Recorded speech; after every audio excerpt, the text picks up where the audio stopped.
Welcome to day 15 of introducing 1000 pets. ഇന്ന് നമ്മുടെ കൂടെ ഉള്ളത് റോത്തയും ഓറയാണ്. And റോത്തയുടെ ബേബിയാണ് aura. ആൻഡ് ഇവർ രണ്ടുപേരും മിനിയേച്ചർ ഷ്നോസേഴ്സ് ആണ്. ഇവരുടെ സ്വദേശം എന്ന് പറയുന്നത് ജർമ്മനിയാണ്. അവിടെ ഫാമിലൊക്കെ എലികളെ പിടിക്കാൻ യൂസ് ചെയ്തുകൊണ്ടിരുന്ന ചെറിയൊരു ഡോഗ് ബ്രീഡാണ് മിനിയേച്ചർ ഷ്നോസേഴ്സ് എന്ന് പറയുന്നത്. എല്ലാ ഡോഗ് ബ്രീഡ്സിനെയും പോലെ തന്നെ വളരെ ലോയലായ, ഫ്രണ്ട്ലി ആയ, അഫെക്ഷനേറ്റ് ആയ ഒരു ഫാമിലി ഡോഗാണ് മിനിയേച്ചർ ഷ്നോസേഴ്സ് എന്ന് പറയുന്നത്. ഇവരുടെ ഏറ്റവും വലിയ പ്രത്യേകത എന്ന് പറയുന്നത് തന്നെ ഇവരുടെ ഈ ലുക്കാണ്. നമ്മുടെ വീട്ടിലെ കാരണവരുടെ മാതിരി വലിയ കട്ടിപ്പുരുകവും നീളമുള്ള താടിയും മീശയൊക്കെയാണ് ഇവരുടെ ഒരു ഡിസ്റ്റിങ്റ്റീവ് ആയിട്ടുള്ള ഒരു ഫീച്ചർ എന്ന് പറയുന്നത്. ഇവർ ശരിക്കും പറഞ്ഞാൽ 3 ഡിഫറെന്റ് സൈസസിലാണ് വരുന്നത്. ജയന്റ് ഉണ്ട്, സ്റ്റാൻഡേർഡ് ഉണ്ട്, മിനിയേച്ചർ ഉണ്ട്. നമ്മുടെ കയ്യിലിരിക്കുന്നത് ഇപ്പോൾ മിനിയേച്ചറിന്റെ സോൾട്ട് ആൻഡ് പെപ്പർ എന്ന് പറഞ്ഞൊരു കളറാണ്. ഈ ഷ്നോസേഴ്സിൽ ഇന്റർനാഷണലി റെക്കഗ്നൈസ്ഡ് ആയിട്ടുള്ള 4 കളർ വെറൈറ്റീസ് ആണ് വരുന്നത്. ഒന്ന് പ്യോർ ബ്ലാക്ക്, പിന്നെ ബ്ലാക്ക് ആൻഡ് സിൽവർ, പിന്നെ വൈറ്റ്, പിന്നെ നമ്മുടെ കയ്യിലിരിക്കുന്ന ഈ സോൾട്ട് ആൻഡ് പെപ്പർ.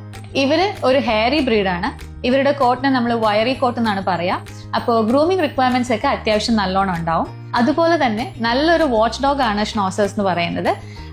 നല്ല അലേർട്ട് ആയിട്ടുള്ള, ഇന്റലിജന്റ് ആയിട്ടുള്ള ഒരു ബ്രീഡാണ്. സോ ഇവരെ എടുക്കാൻ ആഗ്രഹമുള്ളവർ തീർച്ചയായും ഇവരുടെ കൊരയെ പറ്റിയും ഇവരുടെ ഗ്രൂമിംഗ് റിക്വയർമെന്റ്സിനെ പറ്റിയും അത്യാവശ്യം ഒന്ന് അറിഞ്ഞിരിക്കുന്നത് നല്ലതായിരിക്കും. ഇവരുടെ ഹൈറ്റ് എന്ന് പറയുന്നത് ഒരു 30 തൊട്ട് 32 സെന്റിമീറ്റേഴ്സ് വരെയൊക്കെ ഹൈറ്റ് വരും. ആൻഡ് വെയിറ്റ് എന്ന് പറയുന്നത് ഒരു 7 to 8 kgs വെയിറ്റും വരും. പിന്നെ ലൈഫ് സ്പാൻ ആസ് യൂഷ്വൽ ഒരു 10 to 12 ഇയേഴ്സ് ഒക്കെ ലൈഫ് സ്പാനും ഉണ്ടാവും. ഇവർ ഹൈപ്പർ അലർജനിക് ആയിട്ടുള്ള ഒരു ബ്രീഡാണ്. സോ നമുക്ക് ഇവരായിട്ട് അലർജീസ് ഒന്നും ഉണ്ടാക്കത്തില്ല. അതുപോലെ നല്ല ഹണ്ടിങ് ഇൻസ്റ്റിങ്ക്റ്റ് ഉള്ള ഒരു ഡോഗും കൂടിയാണ് ഷ്നോസേഴ്സ് എന്ന് പറയുന്നത്.